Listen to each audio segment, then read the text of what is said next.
Seigneur, ce matin, nous jetons nos couronnes. Nous reconnaissons que c'est toi seul qui est élevé. Nous n'avons pas de titre. Nous n'avons pas de gloire. Nous n'avons pas de personne. Nous ne sommes rien devant toi. La Bible dit que tout homme soit trouvé menteur et toi seul juste. Nous sommes des menteurs. Nous sommes faux. Toi seul est vrai. Nous n'avons aucune couronne, aucune gloire, aucun mérite, aucune autre chose. Père, tu dis aussi dans ta parole que si nous te servons, après avoir servi, nous devons dire, nous avons fait ce qui nous a été demandé de faire. Nous, des serviteurs inutiles. Nous sommes inutiles, Seigneur, tellement nous sommes faibles.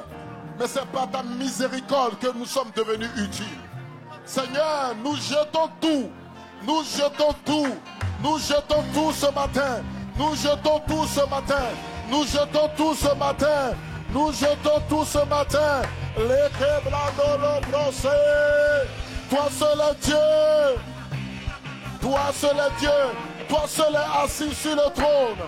Toi seul est digne d'être élevé. Tu es Dieu.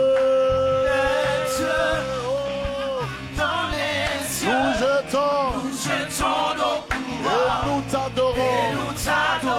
Tu es assis. Sur ton trône. Nous jetons nos couronnes. Et nous t'adorons. Tu es Dieu. Dans les cieux. Nous jetons nos couronnes. L'osacabra nelebros. Tu es assis. Sur ton trône. Les calabros sabla. Tu es Dieu. Dans les cieux. Nous jetons nos couronnes. les calabros Nous t'adorons. Tu es assis. Sur ton trône. C'est toi qui es Jésus. Nous Le jetons nos cablan de l'ébrossa. Est-ce qu'on peut l'acclamer ce matin?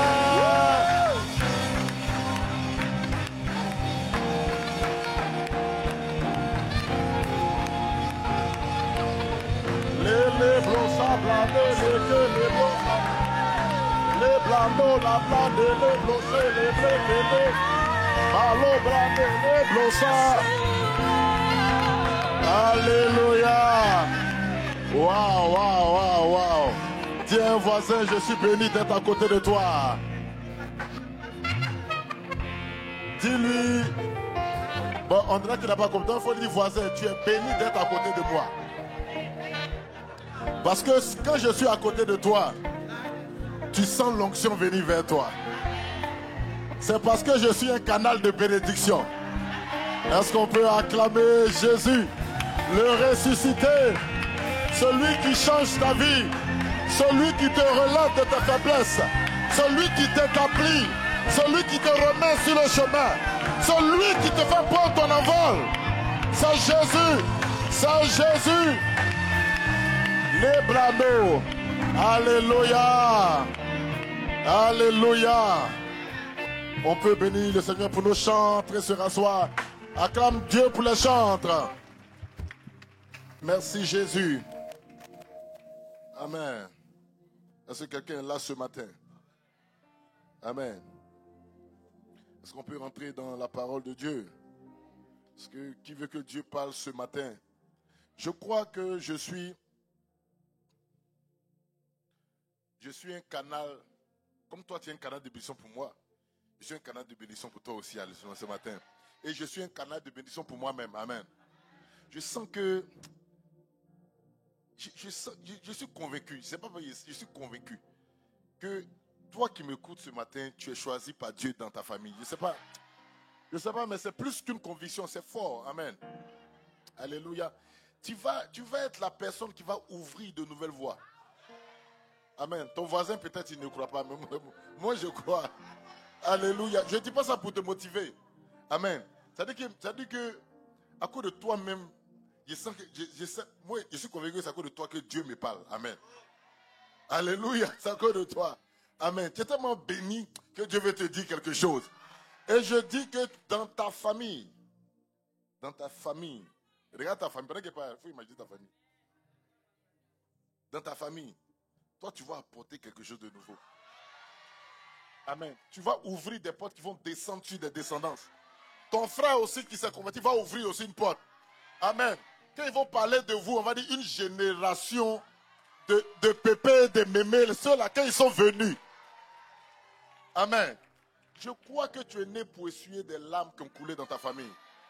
Je le crois fermement. Amen. Je le crois. Et ça va se manifester. Ce n'est pas un débat. Amen. Alléluia. Ce n'est pas un débat. Je crois que il n'y a pas que je crois que tu es béni même. Amen. Alléluia. Je crois que tu es puissamment béni. Et ce matin, je vais continuer dans parce que n'oubliez pas que nous sommes toujours dans les eaux d'en haut. Amen. On a parlé des eaux d'en bas et des eaux d'en haut. Depuis là, on est un peu en haut. En fait, je sens que je dois rester un peu pour nager un peu en haut. Alléluia. Qui veut nager un peu en haut? Amen. Ton amen n'est pas très vitaminé. Amen. Je crois que Dieu va faire des exploits dans ta vie. Amen. Et comme je vous ai dit, j'hésitais, mais je pense que le Seigneur m'a convaincu en semaine. Le thème de ce matin, dans tout ce qu'on a commencé par la force, nous sommes tous dans la force, mais aujourd'hui, je vais te parler de la nécessité de distribuer les dépouilles. Amen. Alléluia.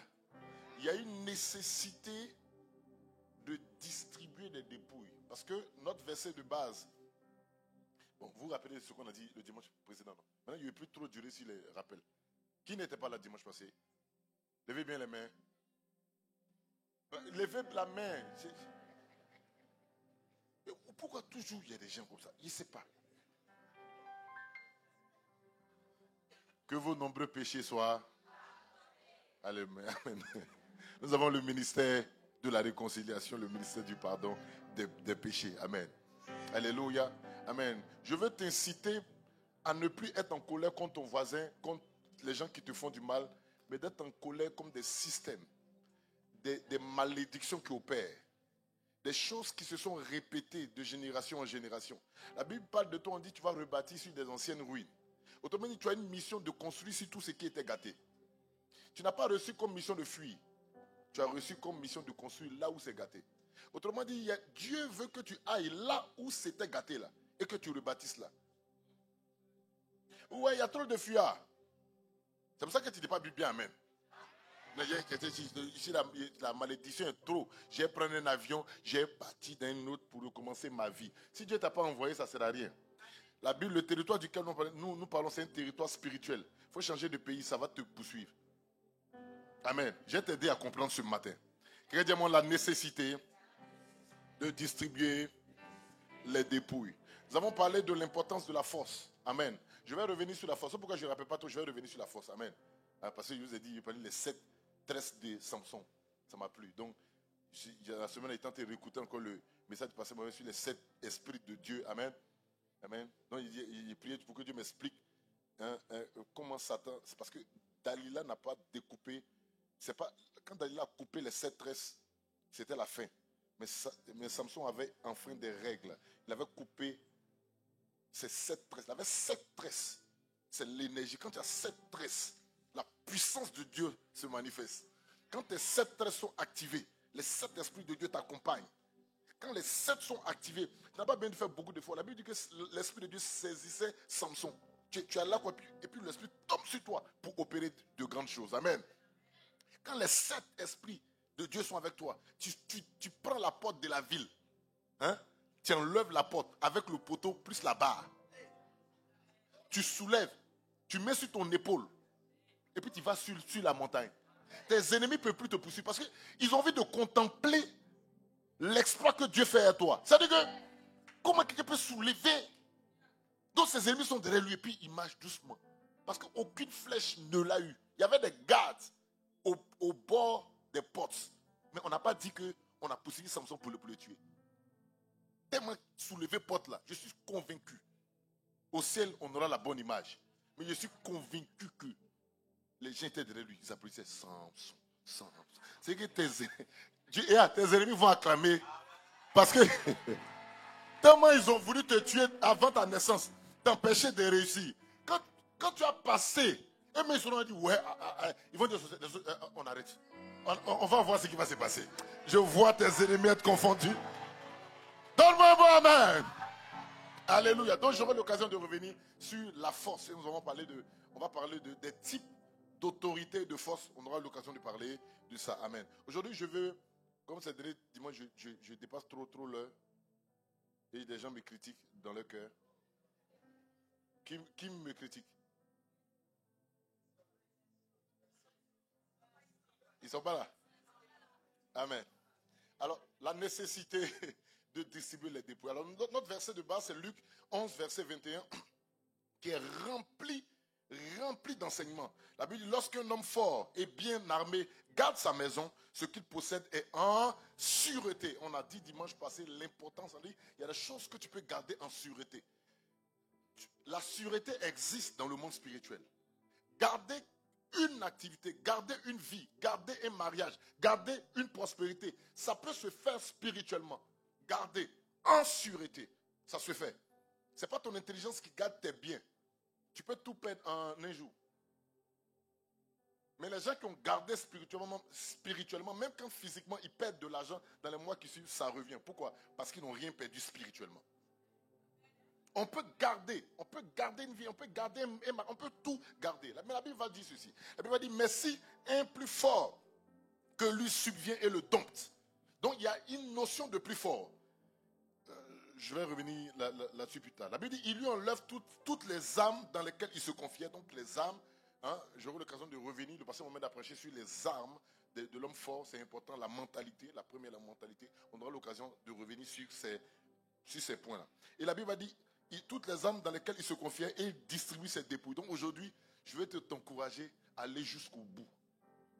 Parce qu'il y a beaucoup, lorsqu'ils combattent la galère, l'esprit de galère dans les familles, et puis à un moment donné, il y a une petite manque de vigilance, il passe un peu. Voilà, non? Donc il prospère un peu, et puis il s'arrête. Je vais t'encourager à aller jusqu'au bout. Ton amen ne me convient pas. Amen. Je vais t'encourager. La première des choses que je veux rappeler ici, ce dimanche, c'est de rappeler le principe, première chose, le principe de l'anéantissement de l'homme fort. Il y a un principe où l'homme fort doit être anéanti. Amen. Il doit être anéanti. Pendant notre moment de jeûne, j'ai rappelé certains points. Je le rappelle encore ce dimanche. L'homme fort doit être anéanti. C'est qui? Le géant qui est devant ta vie, devant ta famille, devant ton foyer, tout. Il y a un principe, c'est qui doit être Alléluia. Amen. Amen. Dans le psaume 7, verset 15 ou 14, selon les versions, la Bible dit, voici, le méchant prépare le mal, il conçoit l'iniquité, et il enfante le néant. Il ouvre une fosse, il la creuse, et il tombe dans la fosse qu'il a faite. Amen. La Bible dit donc, le méchant, il y a un principe spirituel. Il y a une forme, je ne sais pas si je dois dire une malédiction ou une bénédiction, ça dépend de là où tu te situes. C'est une malédiction pour lui, mais c'est une bénédiction pour toi. Amen. C'est que quand tu as un démon méchant, un esprit méchant, qui, je ne veux pas parler des personnes, parce que les personnes ne sont pas nos ennemis. Donne-moi un bon amen.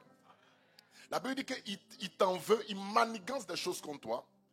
Mais la Bible dit qu'il y a un principe qui veut que lui-même, il tombe dans la fosse qu'il a creusée. Amen. Vous savez, vous ne pouvez pas réclamer des choses qui ne sont pas établies dans un principe. Le but de la prière, c'est de prier conformément aux règles spirituelles. Par exemple, tu ne peux pas prier pour que la fin du monde n'arrive pas. Quelle que soit l'onction, je te respecte. Quelle que soit ton onction, aucun ange ne te visitera. Seigneur, que la fin du monde, que Jésus ne revienne pas. Ça ne va jamais. Tu ne seras jamais aigle. Non, ce n'est pas la peine de faire ce sujet de prière. Donc on prie conformément aux Écritures. Alléluia. Conformément aux ceux qui n'étaient pas là les autres dimanches, on a parlé de l'importance. Je vais revenir ça où? L'importance de la méditation. La Bible dit, on a vu les dimanches précédents, la Bible dit, dans le livre d'Ésaïe, il dit, j'ai voulu publier une loi grande et magnifique. Et voici, mon peuple est pillé. Il dit, une loi grande et magnifique pour ton bonheur. Autrement dit, pour ton bonheur. bonheur, ce n'est pas un compte en banque. Pour ton bonheur, ce n'est pas de faire naître dans la famille de Bill Gates. Pour ton bonheur, ce n'est pas te donner un mari. Pour ton bonheur, ce n'est pas te donner une femme. Pour ton bonheur, ce n'est pas ça que Dieu dit. Dieu dit, j'ai voulu publier une loi. Pour ton bonheur, on publie des lois et des principes. Si tu ne les connais pas, tu es foutu. Quand tu ne connais pas, c'est compliqué. Vous savez, une fois, il y a quelque temps, je me suis fait arrêter et il y a un policier qui est en train de contrôler mes pièces et il a dit, je ne vous retrouve pas votre assurance. Et j'ai commencé à fouiller, mais c'est vrai, ils m'ont envoyé mon assurance par WhatsApp. Je fous dans le WhatsApp, je regarde pas chez lui, j'appelle les gens. J'ai dit, mais mon assurance c'est où? Je cherche. Et puis j'ai appelé mon collègue, il dit, mais les policiers là, ils savent, ils ont une application pour voir. Quand j'ai tourné, puis j'ai dit, mais vous avez une application pour vérifier, non? Il dit, oui, effectivement, tenez vos pièces, allez-y. Si je ne savais pas, il allait dire, monsieur, comme vous n'avez pas vos pièces, on fait comment? C'est ça, non? Ce que tu ne connais pas là, ils vont te malmener. Jusqu'à ce que tu dis, mais, est-ce qu'il n'est pas écrit que? Ah, on dit, oui, effectivement, tu connais. Si tu ne connais pas tes principes, les principes, tu ne pourras pas. Donc, il faut comprendre que ce qui te fatigue a forcément une date de péremption.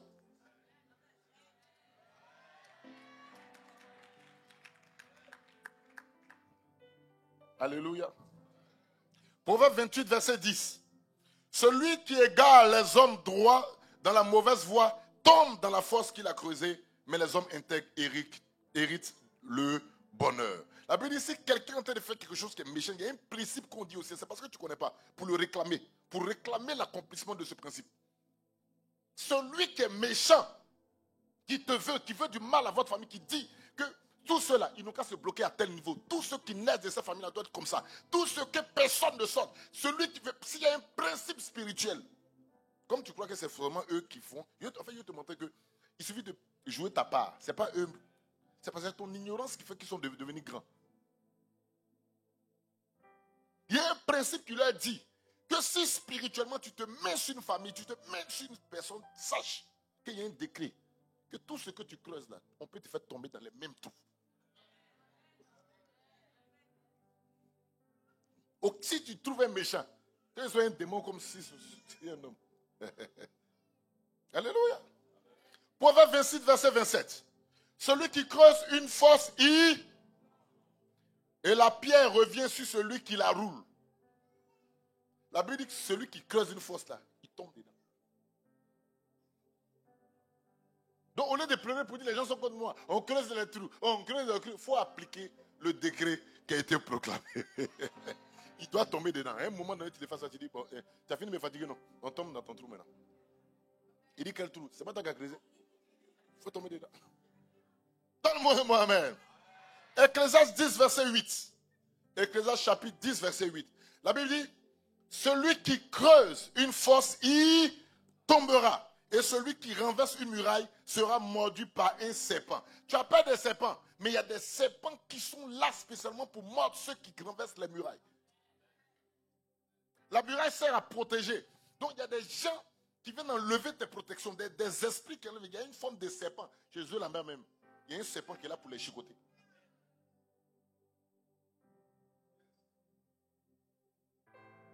Celui qui enlève, qui brise, la muraille, c'est pour protéger une famille. C'est pour protéger une entité. C'est pour protéger une personne.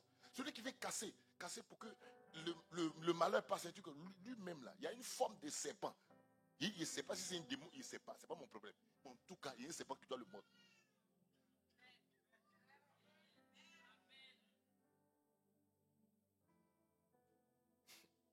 Non, mais bon, amen.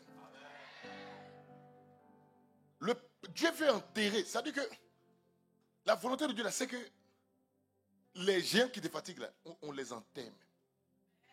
Oui. Je vais te convaincre. Parce que souvent, vous savez, quand nous souffrons, on a l'impression que Dieu même, il est d'accord avec ça. Que Dieu nous aide. Nous tous, on a pensé ça. Tu vois, tu ne dis pas de ta bouche. Mais un moment, tu dis, hey, Seigneur, si tu existes. Si tu existais, pourquoi les choses comme ça m'arrivent?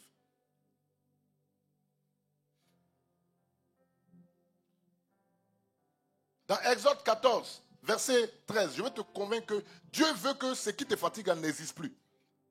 Oui, oui, oui, c'est la volonté de Dieu. Puisqu'on on ne croit pas. Dans Exode 14, verset 13, Moïse répondit au peuple, ne craignez rien, restez en place et regardez la délivrance que l'Éternel va vous accorder en ce jour. Car les Égyptiens que vous voyez aujourd'hui, vous ne les verrez plus. L'Éternel combattra pour vous et vous gardez le silence. En fait, quand tu analyses prophétiquement l'histoire, c'est que Dieu voulait enterrer définitivement les Égyptiens. Donc, quelqu'un pouvait se demander, Seigneur, pourquoi après la première plaie, il ne capitule pas? Pourquoi après une veillée de prière, il ne capitule pas? Pourquoi après telle étape, je ne vois pas. Pourquoi? Des gens auraient pu se poser des questions au fur et à mesure que les plaies étaient en train de frapper. Mais Dieu était sage. Dieu est sage. Il savait qu'il y a un niveau d'endurcissement qu'il devait avoir pour arriver à une étape où la vraie délivrance, tu peux les chicoter aujourd'hui. Et puis ils ont le temps de se remettre encore pour venir te fatiguer encore. Oh, Dieu veut que dans chaque combat que tu mènes, que ce combat-là se fasse suivre par une paix. Je sais que c'est difficile pour toi de dire, parce que ce n'est pas facile. Mais c'est pour ça que la parole doit revenir au centre. Parce qu'à un moment donné, quand la parole ne revient pas, on accuse Dieu au plus profond de nous. Si sur ces écrans que vous voyez là, si on devait projeter ce que nous pensions réellement, l'écran allait s'éteindre. Vous dites non, je ne peux pas afficher ça. Je peux que les anges. Amen. Alléluia. Il dit que ces gars-là, vous n'allez plus jamais les voir. Et ils ne les ont plus jamais vus. Je prie que ce qui te fatigue là, Dieu dise, à partir d'aujourd'hui, tu ne les verras plus. Je vais te montrer que Dieu même a dans sa volonté, l'envie.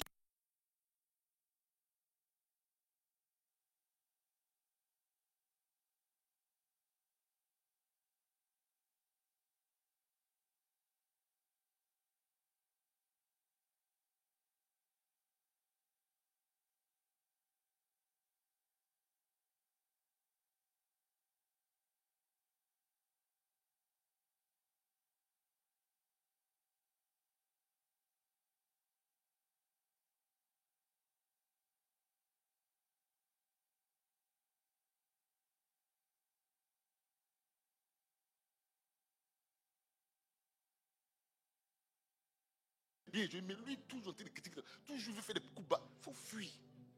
Parce que le jour où la santé va s'appliquer là, ça peut vous prendre.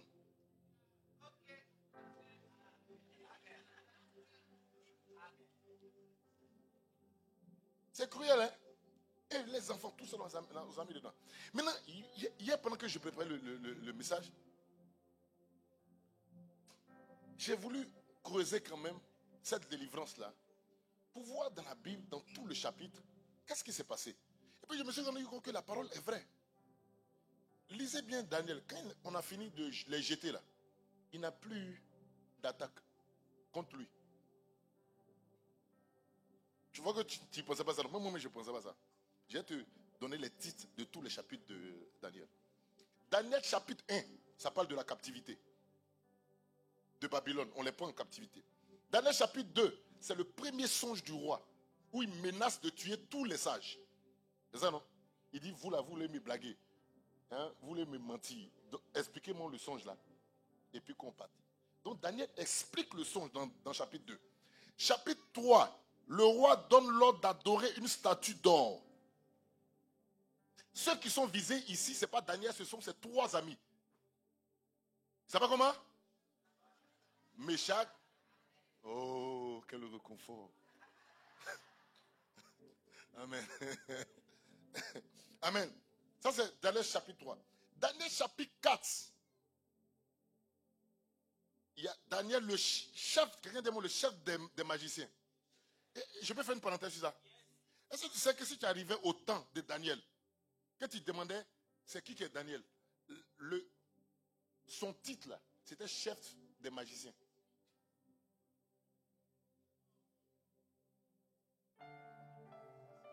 Bon, il ne veut pas développer parce que ce n'est pas le but. Il aurait quelqu'un qui allait l'attaquer. Comment toi, afin de dire, tu as ce titre chef des magiciens. Quand on cherchait Daniel à Babylone, il était le chef des magiciens.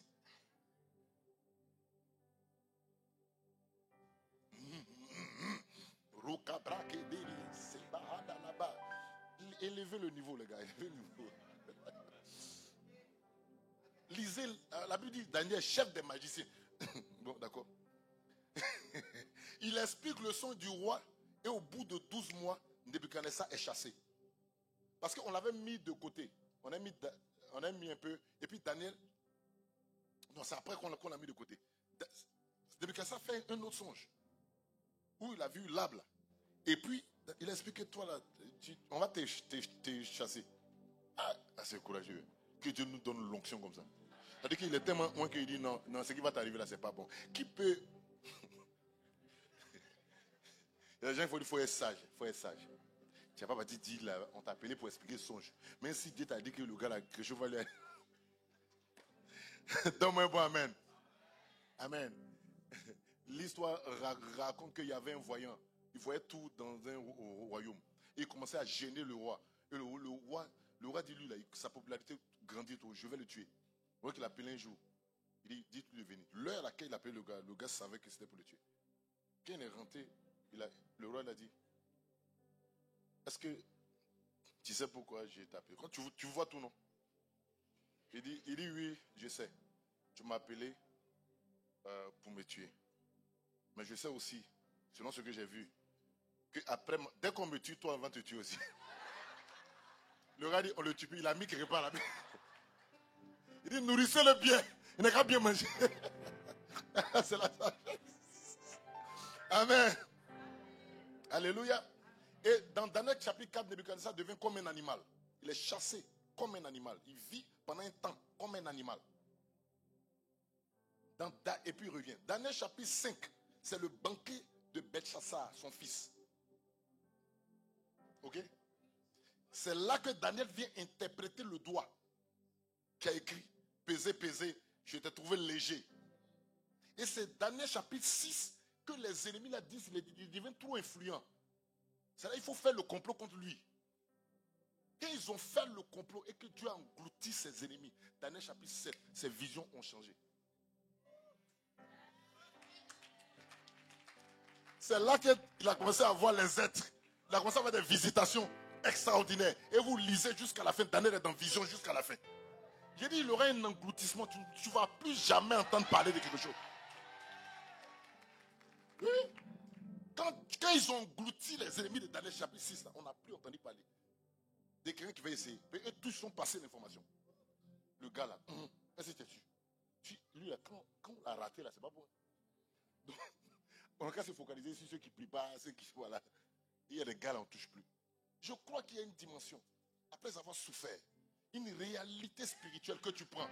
Et même, je prie pour un engloutissement définitif. Que Dieu, ce que Dieu a dit à Moïse, plus jamais tu ne les verras. Amen. Donne-moi un bon amen. Alléluia. Et vous lisez après les visions de Daniel. Ça m'a fait penser à Ésaïe. La Bible dit, après la mort du roi Josias, je vis.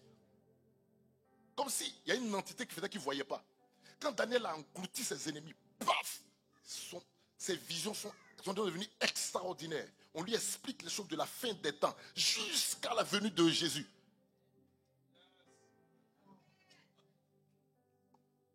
Il y a des combats qui t'empêchent de voir. Tu n'as pas englouti, tu ne vois pas.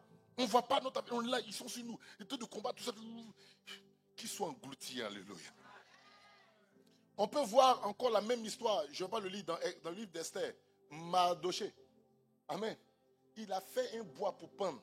C'est ce bois-là même qu'il a tué. Je te parle d'un principe qui dit que ceux qui ont décidé avant ta naissance de te faire du mal, le bois qu'ils ont érigé pour te pendre, le trou qu'ils ont creusé, le cercle qu'ils ont déjà programmé pour toi, il est prévu que ce soit eux-mêmes.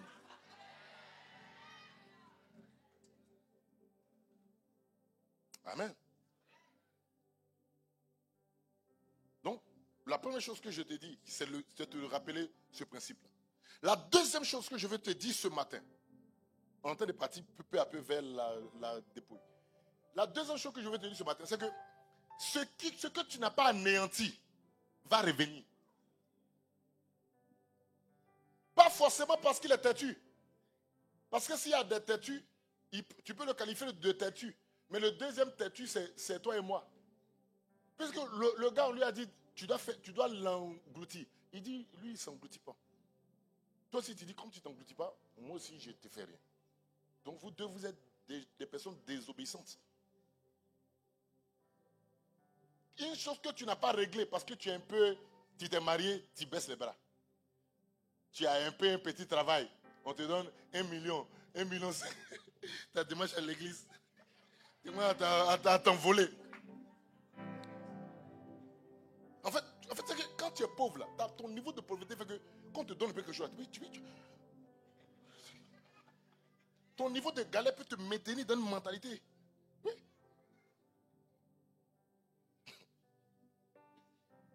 C'est que tu refuses de te battre là. Ton enfant va continuer le même combat. Ton arrière peut-être. C'est que tu n'as pas englouti. C'est pas parce que tu es passé que tu as englouti. C'est pas la même chose. Hein. Il y a un peu. Dans le désert, il y a des oasis. Ça ne veut pas dire que tu es sorti du désert. Je vais rêver qu'il y a une nécessité d'aller jusqu'au bout. Parce que la volonté de Dieu, c'est que les combats que nous on a menés, nos enfants ne doivent plus les mener. C'est qu'un combat qui passe de génération en de père en fils, de mère en fille. C'est quoi ça? On n'est même pas sûr que le travail qu'on a, nos enfants vont avoir un travail sain. On n'est pas sûr.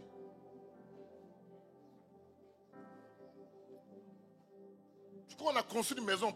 Maison, allez demander à ceux qui sont partis, qui ont laissé les maisons, si c'est un héritage qu'ils ont donné. Des fois, même maison, elle s'envoie par là. Et puis, on vend la maison. Il y a des niveaux de palabres là. Moi, je suis pasteur, donc j'entends des choses.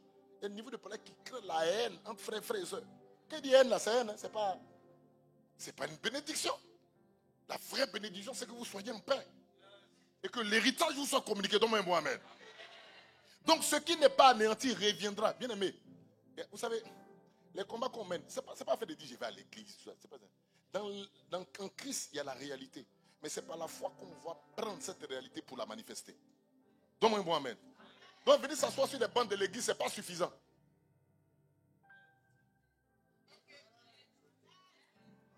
Que cette parole est dure. Qui peut l'entendre? Mais Faya peut l'entendre. Vous savez que même les combats de Moïse, vous savez que c'était le combat de ses aïeux. Vous savez ça? Je ne voulais pas durer dessus, mais quand il voit ton visage, je vais te donner le verset. Genèse chapitre 49, verset 5 à 6. Genèse chapitre 49, verset 5 à 6. Siméon et Lévi sont frères. Ça c'est la bénédiction de leur père. Leurs glaives sont des instruments de violence. Que mon âme n'entre point dans leur conciliabule. Que mon esprit ne s'unisse point à leur assemblée. Car dans leur colère, ils ont tué des hommes. Et dans leur méchanceté, ils ont coupé des jarrets des taureaux. Maudite soit leur colère. Car elle est violente. Et leur fureur. Car elle est cruelle. Je les séparerai dans Jacob et je les disperserai dans Israël. C'est les paroles qui disent ça. C'est bénédiction qui est là comme ça. Il les a bénis. Mais cette partie-là, il dit c'est violent. Dans notre héritage spirituel, tuer des gens qui dorment, vous ne devez pas faire ça. Même si leur attitude n'est pas bien, allez créer un piège pour aller les tuer violemment. C'est pas bon. Parce qu'ils n'ont pas laissé. En fait, Simon et puis Lévi là, c'est des gens qui ne laissaient pas faire. Leur affaire ne reste pas à...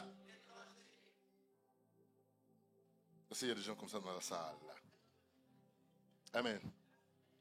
Quand vous lisez, le but n'est pas de prêcher sur ça. Quand vous lisez la vie de Moïse, vous allez voir que c'est sa colère là qui a fait qu'il a tué d'abord l'Égyptien. Même colère, on a maudit chez ses aïeux là. Quand vous lisez les descendus de la montagne, et puis le peuple péchait, Dieu n'a pas dit de casser table là. C'est sa colère qui a cassé. C'est pas ainsi par l'Éternel. Moïse casse les tables. Non, il était énervé. Puis il a cassé. Donc petit à petit là, ça montait. Après, Dieu lui a dit, il y a une partie, mais il a écrasé vos dents là, il a écrasé ça. Il a mis la main et puis il dit, buvez.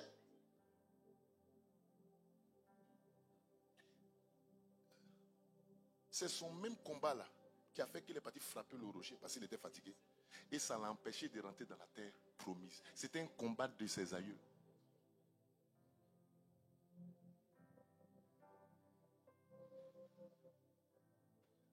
Ce que tu combats pas là, tu n'anéantis pas. Tu n'as fait que transférer ça à tes enfants. C'est une question de temps. Toi-même, tu vas t'asseoir quand tu vas voir ton enfant grandit. Tu dis, on y parle. On ne peut pas parler. Et tu sais d'où ça vient. Qui a déjà vécu un truc comme ça? Des fois, tu vois ton enfant faire un truc là.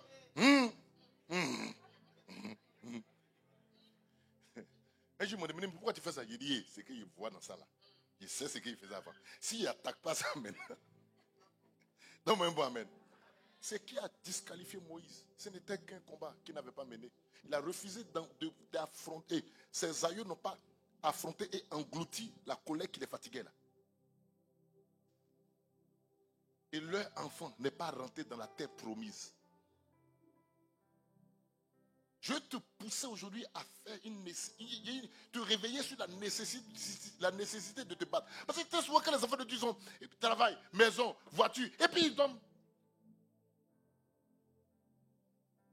Si l'enfant me plie, enfant la main, c'est gâté.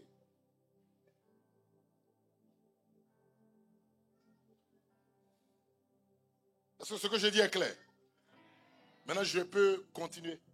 Je peux? Je peux? Pourquoi avoir visé vous ne comprenez pas bien? Ou bien, non, la miséricorde de Dieu est là. Amen, amen, amen. Donc, n'ayez pas peur comme si non. La grâce et la miséricorde de Dieu fonctionnent. Mais ça ne doit pas être un piège. Amen. Amen. La volonté de Dieu, c'est que tu engloutisses. Il y a des victoires aussi qui sont descendues sur la descendance. Regardez la victoire, par exemple, de David. David a son mauvais côté, mais il a son bon côté. La victoire de David, là, il a touché Dieu. Dieu s'est levé et dit, quand on va parler de domination, de royauté, et si tes enfants sont dans la salle et qu'on dit à une place, ce sont tes enfants qui montent. Tu ne peux pas combattre contre une descendante. Tu peux combattre contre une descendante de David. Tu combats Dieu. Et puis Dieu dit, il continue, il dit, même s'ils pêchent, normalement c'est que je dois les disqualifier. Je ne les disqualifierai pas. Je vais les prendre, je vais les chicoter. C'est que tu fais là, c'est pas bon. Tu as compris? Il ne va plus recommencer. Tu as bien commencé? D'accord, bon, retourne sur le trône. Donc, il peut arriver que les enfants de David pêchent. Tu vois, non? On les fait descendre pour les chicoter. Et puis toi, tu viens aussi, tu es eux. Chicoter-les. Ils ne vont plus jamais revenir. C'est vers leur tête là. C'est comme ça. Tu fais ça. Tu dois connaître la prophétie qui est sur eux. Pendant qu'on est en train de les chicoter, là, leur place là est réservée. Hein.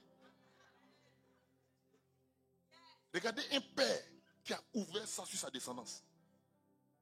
Dieu dit, c'est moi-même qui veille. Tu es vivant ou tu es mort. Oh. Regardez après, la Bible dit souvent à cause de David. Il veut diviser, il dit non, à cause de David, je vais garder une petite partie. Dieu veut frapper, il dit à cause de David. Il y a une attitude qu'on peut faire toucher Dieu.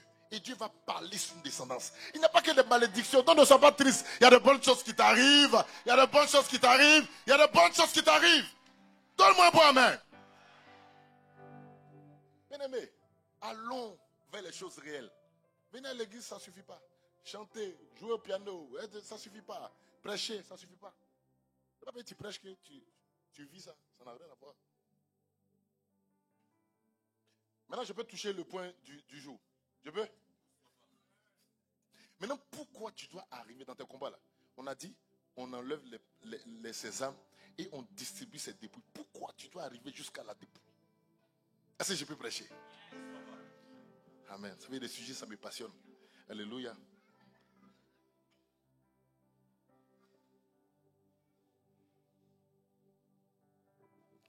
Le verset de Luc chapitre 11 que nous avons lu. Je vais te donner 3 raisons pour lesquelles tu dois pousser jusqu'à la dépouille. 3 raisons. Dis à un voisin, on va parler de 3 raisons. Qui veut que je parle des 3 raisons? La première raison, c'est que tu dois pousser jusqu'à la dépouille parce que c'est un moyen de manifester ton amour. Amour dans le cœur, là, on est fatigué de ça. Demandez aux filles, aux femmes qui sont à côté de vous, si amour de cœur, ça marche. La soeur, est-ce que amour de cœur, ça marche? Un frère, il dit, il t'aime depuis... C'est que il t'aime dans mon cœur. Il t'aime dans mon cœur. Où est ça? Il faut te calmer. Viens, marie-moi seulement. Tu verras. Ça est dans mon... Elle dit, ah, quelle là? Le temps va ouvrir. Il a trouvé un médecin pour ouvrir ton cœur là. C'est trop compliqué. Mais donne-moi des signes. C'est ça non? Qui me montrent que tu m'aimes un peu. On dit, allons au restaurant. Non, je t'aime dans mon cœur. J'ai tel problème. Mais si tu ne peux pas, non, je t'aime dans mon cœur. Non, dans le cœur. Quand tu es fiancé là, quelqu'un qui ne va pas te donner le lendemain, tu sais. C'est vrai, mais c'est faux. Voilà, il ne faut pas nous fatiguer. Tout est dans le cœur. Quand on met du pain, dans le cœur. Hein? Dans le cœur. Tout ça, dans le cœur. Donc, restons dans le cœur là-bas. Viens venir dans ton cœur là-bas après. L'amour se manifeste. La première raison, c'est de manifester ton amour. Vous savez, la partie distribuer les dépouilles. Dans la version parole de vie, la Bible dit, il distribue tout ce qu'il a pris. L'homme fort là, on dit, tu dois le battre, enlever ses âmes. Mais il y a une étape importante établie par Dieu. Dieu dit, tu dois distribuer tout ce qu'il a pris. Mais la question, c'est pourquoi on ne dit pas, tu récupères tout ce qu'il a pris.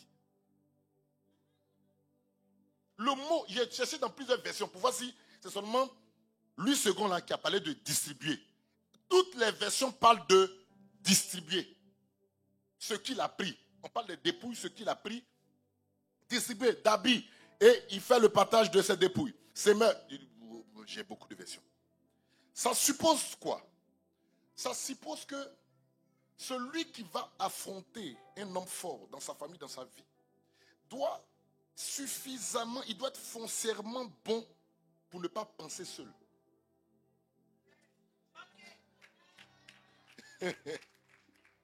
Distribuer là, c'est distribuer. Vous voyez qu'on coupe, on a tué le bœuf. Eh, voisin! Tiens, ça c'est pour toi. Distribuer, c'est distribuer. Si tu prends, tu manges pour toi-même, ce n'est pas distribuer, c'est consommer.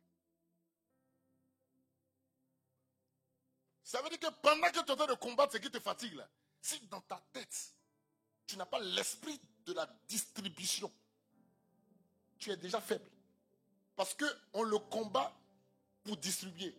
En fait, quand les gens prient là, ils se voient seuls. C'est ça que notre plus grosse affaire. C'est pourquoi tu ne te bats pas là. Tu penses à toi seul. Or, le principe dit, un homme fort là, on distribue ce qu'on va prendre. Celui qui n'est pas apte à partager ne peut pas combattre un homme fort. Mais quelle est l'énergie mais qui te prend?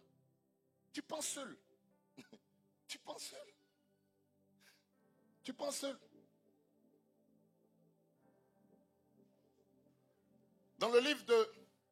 En fait, distribuer, c'est, le mot qui est utilisé, c'est diadidomai. Ou même diadinomé. D-I-A-D-I-D-O-M-A-I. Ça veut dire distribuer, diviser en plusieurs, en plusieurs, donner, délivrer. Celui qui n'est pas capable de diadidomai, il ne peut pas combattre. Il va se sentir toujours faible. Il y a une énergie que tu n'auras pas. Peut-être que c'est toi seul. C'est la préparation pour délivrer 1000 personnes, puis la préparation pour délivrer une personne, ce n'est pas la même. La raison pour laquelle tu ne te prépares pas bien, c'est que tu penses que c'est toi seul. Tu es trop seul dans ta tête. Lorsque tu veux combattre un ennemi qui agit dans ta famille, tu es trop seul. Tu es trop seul. Pour ton mariage, quand tu pries là, tu es trop seul. Mon mari, mon mariage, mon maman. Tu es trop seul. Dans le livre de 1 Samuel 30, je vais aller rapidement, j'ai beaucoup de choses à dire. 1 Samuel 30, à partir du verset 3, la Bible parle d'une histoire. Ils ont levé les enfants, les femmes de David. La Bible dit que David et ses gens arrivaient à la ville et voici, elle était brûlée. Et leurs femmes, leurs fils et leurs filles étaient emmenés captifs. Alors David et le peuple qui était avec lui élevaient la voix et pleuraient jusqu'à ce qu'ils n'eussent plus la force de pleurer. Ils ont pleuré. Il y a ces histoires qui nous font pleurer. Ils ont pris tout. Les deux femmes de David, Abigail, tout ça. David, la Bible dit, verset 6, David fut dans une grande angoisse quand le peuple parlait de le lapider. Vous connaissez ces gens de Dieu là où tu pleures, toi-même tu as perdu des choses. Et puis le peuple veut te lapider. La Bible parle d'une angoisse dans laquelle David était. Mais la Bible va dire,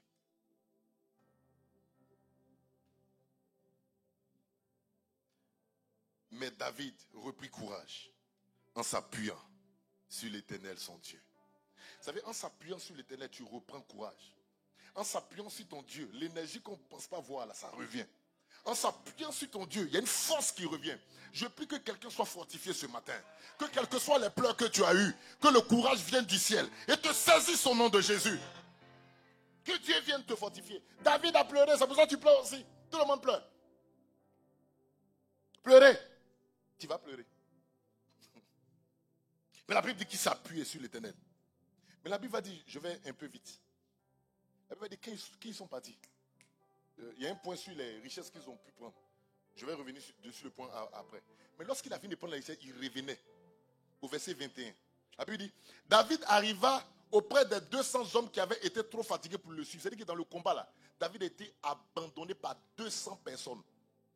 Les gens qui voulaient le lapider, il dit, allons, on va partir faire la guerre là. Il était abandonné par 200 personnes. Et au retour, il arrive. Il trouve les 200 personnes qui sont là. La Bible dit, il s'avançait à la rencontre de David et du peuple qui était avec lui. David s'approcha d'eux et leur demanda comment ils se trouvaient. Des gens qui t'ont abandonné. Il demande, ça va chez vous? Regardez l'esprit d'un géant. L'esprit d'un guerrier, l'homme selon le cœur de Dieu. Il dit, mais comment ça va? Le sujet n'est pas dit m'abandonner. Voilà, on a pris la richesse. On est venu. Voilà, les voici. Ceux que vous abandonnez, les voici. Vous avez. Voilà. Vous pensez qu'on n'avait pas pouvoir, non? Voilà, on est là. Dieu nous a gardés. David leur demande, comment ça va chez vous? Et la Bible va dire au verset 22, tous les hommes méchants, les gens méchants et vils parmi les gens qui étaient allés avec David, prit la parole et dit, puisqu'ils ne sont pas venus avec nous, nous ne leur donnerons rien du butin que nous avons sauvé. Leur pensée, on les appelle méchants, pourquoi? Ça veut dire que David est parti faire tomber un géant qui les fatiguait. Ils ont pris plus de richesses, ils arrivent et ils disent que tu n'es pas venu à nous, tu n'as rien.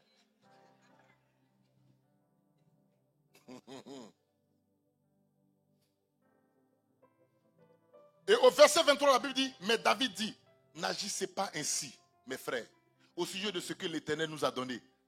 Car il nous a... Je ne sais pas si tu comprends.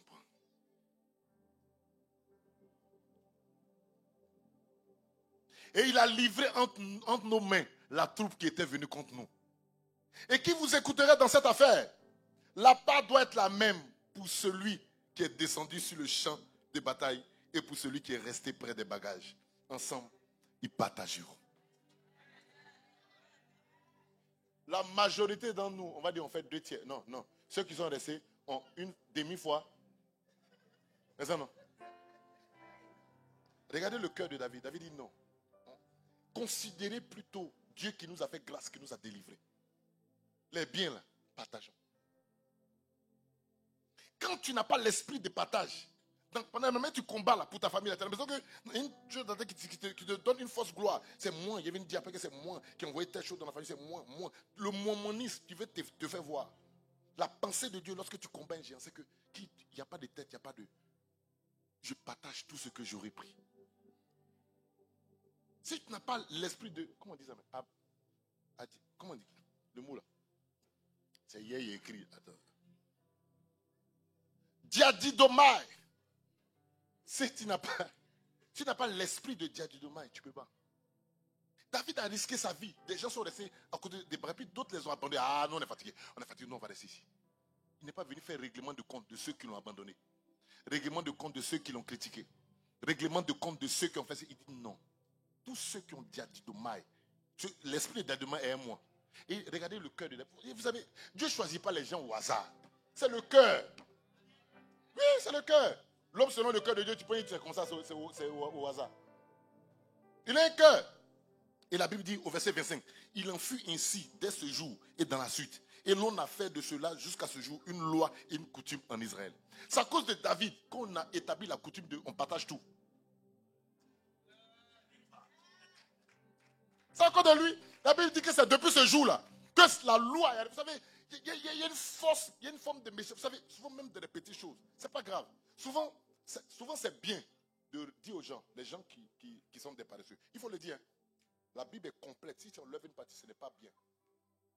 Mais quelquefois, il faut tester ton cœur. Si tu as toujours le cœur de faire pleuvoir sur les bons et sur les méchants. Quand tu combats là, tu combats pour qui? Gédéon, l'ange vient, puis l'ange lui dit, vaillant héros. Et puis il parle, il répond, il dit, si l'Éternel était avec nous. Ça, c'est le deuxième point. Parce qu'il ne pense pas seul. Pourquoi tu penses seul? Pourquoi tu penses à toi seul ton mariage? Quand tu penses à l'esprit de protection, pourquoi quand quelqu'un souffre, quelqu'un n'a pas été protégé, il est malade, quand il y a des décès, ça ne te fait pas mal. Quand c'est loin. L'esprit de Didomai, c'est l'esprit de partager. Ce que je m'en vais prendre là, ça ne va pas être moi seul.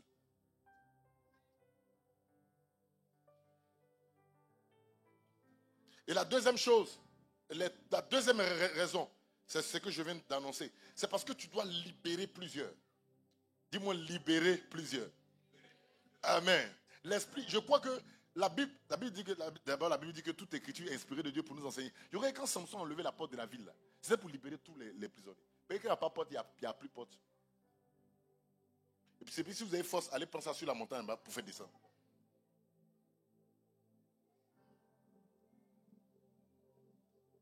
Donc la Bible dit quoi? Distribuer les dépouilles. Donc distribuer là, c'est Diadomé. Dépouille, c'est scoulon. Quelqu'un dit moi scoulon. La définition de scoulon, ça parle de d'abord une peau de bête qui a été dépouillée. Et c'est sa fourrure qui reste. C'est-à-dire, on prend le bœuf, on a enlevé tout dedans, et puis c'est sa peau là, qu'on partage pour dire, toi, il faut penser pour faire ça. Est-ce que tu vois un peu? C'est la dépouille. On l'a dépouillé, ça parle de ça. Scoulon aussi, c'est les âmes et les biens de valeur saisis d'un ennemi. C'est un peu ce que David a dit. C'est-à-dire que tous les biens qu'on a, qu'on dit on doit distribuer, c'est-à-dire que quand la Bible dit donc distribuer cette dépouille, c'est distribuer tous les biens. Voilà pourquoi tu dois libérer plusieurs. Parce que il a pillé. Tout ce que tu vas prendre là, tu as l'obligation de distribuer. Parce que la vérité, le géant, tout ce qu'il a pris ne t'appartient pas.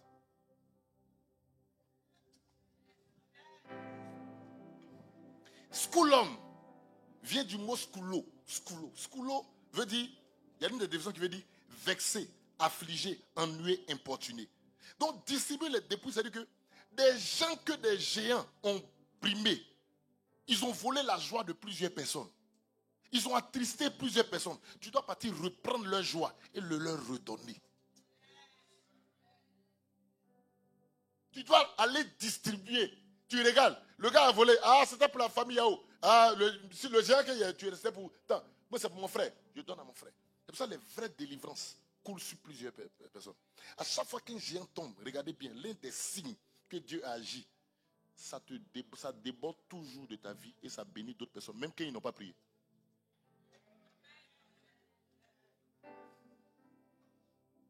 Si dans ta vie, quand Dieu agit, c'est toujours toi, pose-toi la question si c'est toute la puissance de Dieu qui a agi.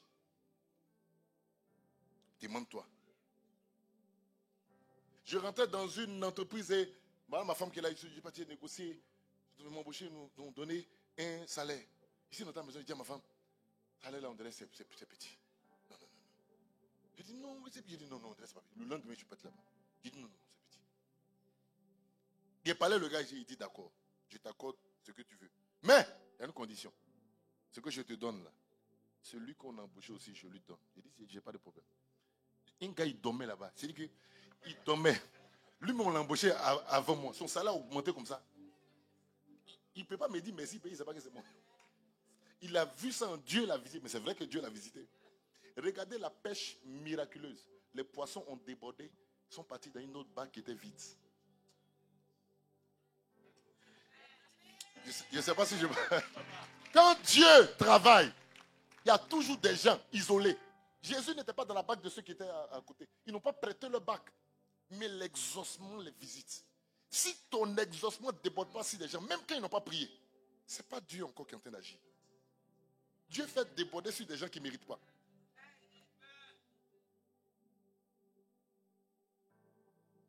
C'est pour ça que le jour où tu as cherché enfant et que ton ventre commence à pousser, regarde autour de toi si ta bénédiction a visité quelqu'un.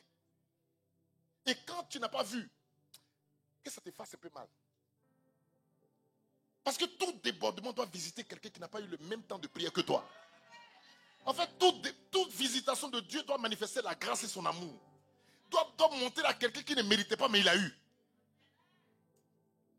Il y a une nécessité de dépouiller, parce qu'il y a des gens qui attendent. Ils n'ont pas combattu le géant avec toi, mais ils t'attendent toi pour venir leur donner ce qu'on a volé.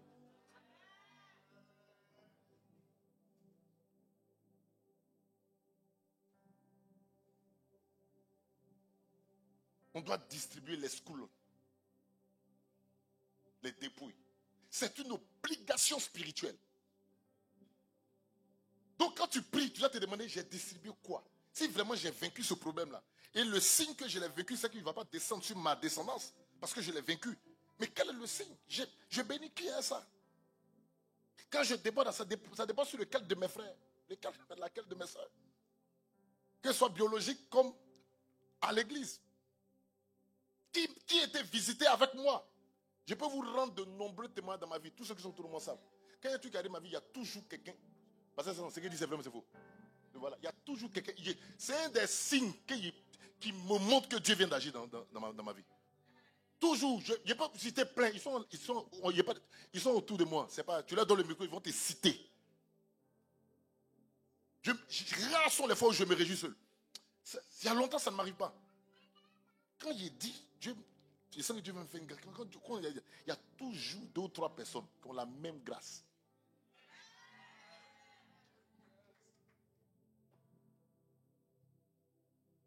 On doit distribuer les schools. Maintenant, le troisième point, la troisième raison. Je termine. La troisième raison, c'est que l'homme fort obéit à une instruction qui est cachée. Souvent, tu insultes l'homme fort, mais lui, il obéit à une instruction qui est cachée. Non, moi, bon, amen.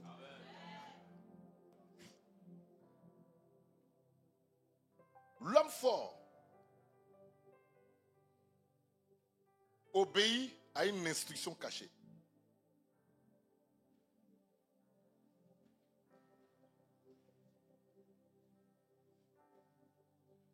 L'homme, derrière cette image-là, où on est en train de pleurer, on combat, il y a quelque chose de... Vous savez, David, c'est passé, Goliath est mort. Sinon, David allait partir saluer Goliath. C'est grâce à Goliath que David a eu femme.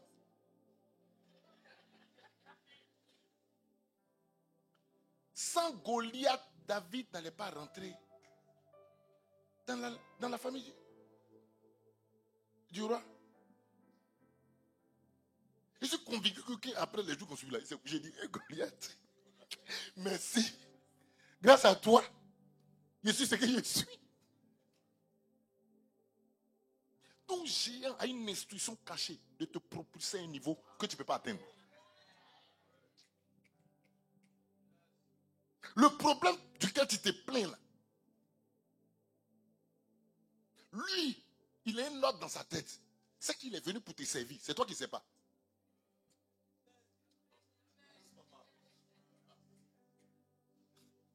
Tout problème, tout géant qui est là et puis il dit, vous ne vous mariez pas, vous ne réussissez pas. Quand il dit là, il y a une instruction qui est cachée. On peut avancer.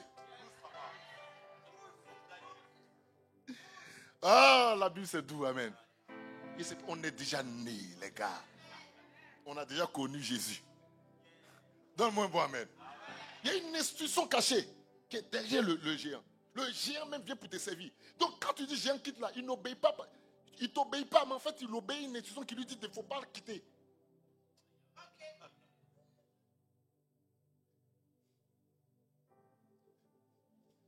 D'abord, lui, son quitté là, tant que tu n'engloutis pas, il est là. Ou bien il descend sur tes enfants, on a déjà dit. Mais lui-même, il porte quelque chose. D'accord. Lévitique 26, verset 10. Il y a deux explications à ce verset. La Bible dit, vous mangerez des anciennes récoltes et vous sortirez les vieilles pour faire place aux nouvelles. D'autres versions, la version anglaise dit, vous mangerez des anciennes récoltes longtemps gardées. Ici, ça parle d'abord de la bénédiction. Où la bénédiction déborde tellement que tu n'arrives pas à finir, ça reste dans ton grenier et tu es obligé à la prochaine récolte d'enlever. Ça parle de la bénédiction, tu es béni au nom de Jésus. Mais la parole prophétique derrière ce verset, c'est que il y a des richesses longtemps gardées. En fait, je n'ai pas voulu parler de ça vraiment aujourd'hui, mais je te fais une petite parenthèse. Très souvent, quand on a les veilles de prière, j'aime bien prier à ce verset-là. Je peux te faire la petite parenthèse. Tu veux? Ça t'intéresse? De parenthèser. Je peux. La Bible dit par exemple, aucune parole, Dieu dit, ma parole ne revient pas à moi sans avoir fécondé la terre. Autrement dit, la parole de Dieu ne peut pas revenir à lui si elle n'a pas eu d'effet. C'est ça, non? C'est ça. Tu crois en ce verset? Qui croit en ce verset? Si tu crois en ce verset, ça veut dire quoi? Ça veut dire que toute parole non accomplie dans ta famille ne peut pas aller au ciel.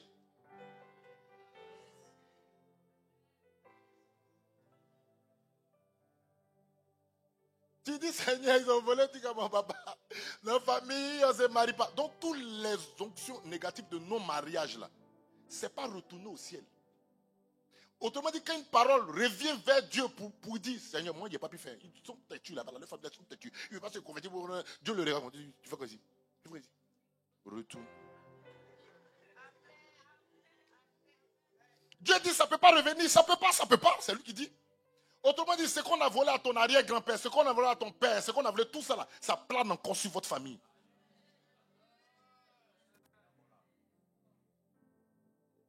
Autrement dit, les personnes qui semblent être les plus maudites sont en vérité les plus bénies.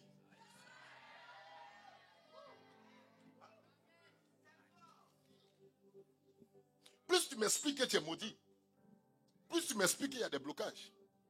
Tu es en train de me dire qu'il y a un niveau de bénédiction suspendu trop important. Donc si tu as la capacité de monter et de combattre l'homme fort, tu vas de côté pour toi, pour ton papa, pour ton arrière-grand-père. Donc les gens vont s'expliquer, ils vont te dire, mais comment tu fais puis tu es béni comme ça? Mais en fait, tu n'es que la personne qui est en train de récupérer tout ce qu'on a bloqué. Donc l'autre explication de longtemps garder, ce sont des choses qu'on garde pendant longtemps. Donc il y a des choses qu'on garde pendant longtemps. Il y a des choses volées qu'on garde pendant longtemps. Amen. Des choses bloquées pendant longtemps. Maintenant, quand quelque chose est bloqué pendant longtemps, c'est qui garde? Dieu a envoyé la bénédiction. Il a libéré du ciel. Les démons, ils ont bloqué. Et puis on dit, c'est là. Jusqu'à ce que tu prennes. Qui est le gardien?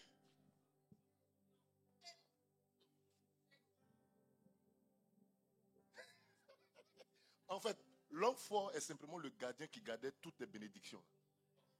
Quand tu lui dis quitte, il dit je ne quitte pas, mais en fait, je suis venu te donner quelque chose en fait.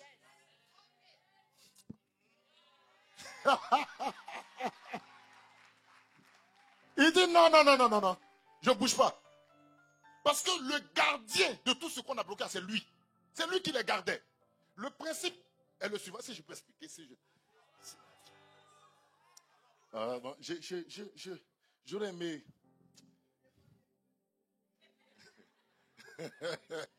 Non, mais c'est le même principe quand Dieu a dit à Abraham, tes enfants seront en captivité, mais reste tranquille, ils vont sortir avec des richesses. C'est comme si tout homme fort a l'obligation de garder toutes les bénédictions que tu as ratées pendant ton temps d'oppression. Donc toutes les bénédictions volées pendant 400 ans, il y avait un géant sous l'Égypte qui les gardait. Tu ne l'engloutis pas, il ne donne pas. Il faut bien quelqu'un pour garder, c'est un boy. Le géant là, il n'est qu'un gardien. Il gardait des choses pour toi. Il a gardé les mariages qu'on a détruits. Il a gardé tout. Donc normalement, toi, ton mariage devait être un mariage de... Amen. Tu dois récupérer tous les bisous qu'on n'a pas donnés à ta maman. Tu dois récupérer les voyages que ta maman n'a pas pu faire, ton papa n'a pas pu faire. Tu dois... Est-ce que quelqu'un me suit?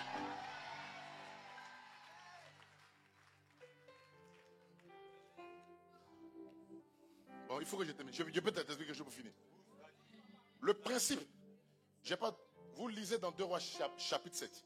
Je vous lis la partie, puis j'explique et puis on finit. Il y a des versets que je n'ai pas pu donner. L'histoire des lépreux. 2 Rois chapitre 7. Il y a eu une famine. Le prophète a prophétisé que demain il va y avoir de la richesse et des lépreux se sont levés et dit on risque de mourir là. Il faut qu'on parte. Et ils sont partis dans le camp de l'ennemi et ils l'ont trouvé vide. C'est ça non? Et la Bible va dire au verset 2 Rois chapitre 7 verset 8. La Bible dit les lépreux étant arrivés à l'entrée du camp pénétrèrent dans une tente, mangèrent et bu. Ils ont mangé. Pendant que les gens soufflent là-bas, ils ont mangé, ils ont bu. Et ils ont emporté quoi? De l'argent, de l'or, des vêtements. Et ils allaient cacher. Bon, on va pas, c'est pas de ça que je vais parler. Je vais parler de l'importance de l'or, l'argent et puis les vêtements. On peut se demander pourquoi, quand il y a plusieurs batailles dans la Bible, je ne vais pas vous donner tous les versets. C'est comme ça qu'il y a des batailles là. Quand David même il est parti, il a récupéré de l'argent, de l'or. Pas pour lui, hein. Il a récupéré. Pourquoi? Le truc est simple, mais on va l'expliquer spirituellement. C'est simple pourquoi? Quand les gens faisaient la guerre, c'était des excursions. Donc quand il sortait, s'il a battu 7 villages, il a le butin de 7 villages. Tant qu'il n'est pas reparti chez lui pour déposer, il est obligé de se promener avec. Or, les démons qui traversent de génération en génération, ils n'ont pas de repos. La Bible dit cherchant du repos. Vous vous rappelez de la parole de Jésus? Ça veut dire qu'il se promène avec toutes les bénédictions qu'il a volées à tes aïeux. Ça est sur lui.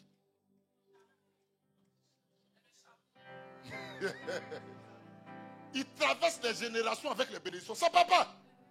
Parce que le principe, c'est que quand j'ai plusieurs batailles à faire, si je dois maltraiter 15 générations, ce que j'ai volé à la 15e, 14e, tout ce que je vole là, je suis obligé de garder parce que je n'ai même pas de repos où il y a ma maison, je vais même prendre, je vais même mettre.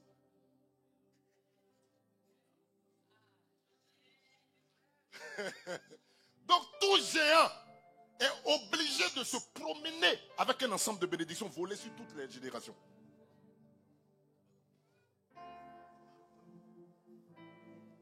Imagine si c'est toi qui arrive à le battre.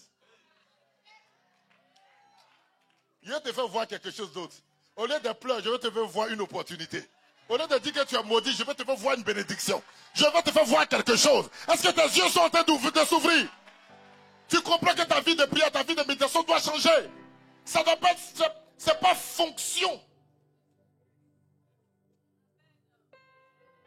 de ce que tu vois de tes yeux. Et au travail, il y avait une augmentation de 100 000. Le combat n'est pas là. Le combat est plus que 100 000.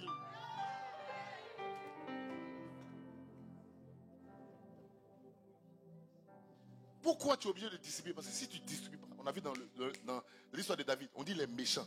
Parce que ce que tu vas prendre là, même toi, tu ne peux pas finir de bouffer. Donc si tu n'as pas un cœur qui distribue, tu n'as pas l'onction pour battre les géants. Il y a une nécessité d'aller jusqu'à la dépouille. Les géants se promènent à tes bénédictions. Pendant que tu te dis, je souffre, lui il dit, je suis là. Parce que j'ai une autre mission que tu ne connais pas. Il y a une autre mission, c'est de te bénir. Et comme Dieu est maître de l'univers, le démon met ça une pression, il ne sait pas pourquoi. Mais il est obligé de te poursuivre dans tes rêves. Il est obligé de t'attaquer. Parce que derrière l'attaque, il y a tes grâces. C'est lui en fait qui était le gardien de tout ce qu'on devait t'envoyer là.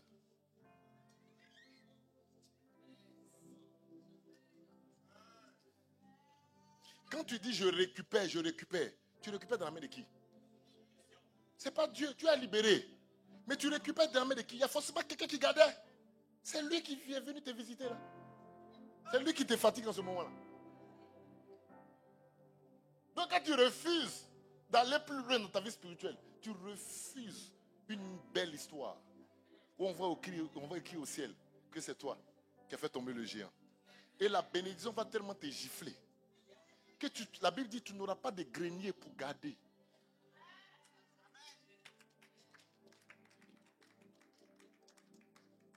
Tu n'auras pas. Je prie pour quelqu'un ce matin. que l'espérance revienne. Aujourd'hui, il y a une nécessité. Est-ce que Dieu peut trouver des gens qui vont dire j'accepte de faire le combat, j'accepte de demeurer ferme, j'accepte de lever la tête, j'accepte. Au lieu de me plaindre, les gens m'ont pas mal parlé, les gens m'ont fait ceci. C'est pas là la vraie histoire. C'est pas là la vraie histoire. Des gens ont abandonné David. David n'est pas venu garder ça dans son cœur. Quelqu'un qui garde trop les choses dans son cœur, c'est quelqu'un qui ne peut pas se battre avec un géant. Il va te descendre. C'est pas. David dit non, c'est pas ça. Laissez les gens, c'est pas ce débat-là qu'on fait.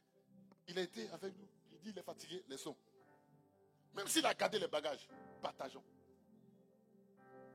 Je veux faire sortir quelque chose de moi qui coule sur plusieurs personnes. Tu dois avoir un cœur de tout ce qui dit Seigneur, je vais rendre témoin en cette année. Mais quand je vais rendre le témoin, que je ne sois pas seul. Qu'il y ait ma soeur qui vient rendre témoignage. Qu'il y ait mon frère qui vient rendre témoignage. Il y a une nécessité. Je vois la main de Dieu sur toi. Je vois les géants venir te donner ce qu'on a volé à tes parents. Je te vois récupérer la joie. Je te vois récupérer la paix. Je te vois récupérer la grâce. Je te vois récupérer la bénédiction. Tout ce qu'on a volé. Parce que tu vas casser les genoux du géant. Il va te laisser ce qui était sur sa vie. Au nom de Jésus. Est-ce qu'on peut acclamer? Losaka blande, lindo labadele, losaka blande, lobasalaba. Que nos yeux soient fixés sur la récompense. Lorsque tes yeux, alléluia, lorsque tes yeux sont fixés sur la récompense, il y a une énergie. C'est pas être mauvais, c'est pas être païen que d'avoir les yeux sur la récompense. Jésus lui-même avait les yeux sur la récompense. La Bible, c'est à cause de ça qu'il a méprisé l'ignominie. Il y a des gens qui vont te parler mal, il faut laisser tomber. Parce qu'il y a une récompense qui va faire que le respect va revenir seul. Il faut laisse les gens qui se foutent de toi, qui te considèrent pas. Laisse ça. Le respect viendra seul. Le respect viendra seul. Si aujourd'hui tu comprends la nécessité de partir, il y a une énergie naturelle qui va venir. Quelqu'un qui mange ses pains, ne fuit pas toujours qu'on dit il y a ses pains. C'est eux qui ne mangent pas ses pains. Ils voient pas. Quand tu ne manges pas ses pains, tu ne vois pas la bénédiction qui est attachée à ses pains. L'opportunité. Quelqu'un qui on dit ses pains, il y a un bois de 4 mètres, lui va manger d'une semaine. Tu comprends ça? Donc, vous n'avez pas la même force. Il y a des gens qui ont dit il y a un nouveau géant. Il dit, il y a un nouveau géant. Donc, il y a une nouvelle bénédiction, il y a une nouvelle grâce, il y a une nouvelle percée, il y a un nouveau. Lui voit quelque chose d'autre. Que Dieu te bénisse ce matin. Lélo Bassa. Alléluia. Amen, amen, amen, amen. Seigneur, merci pour tes grâces. Alléluia.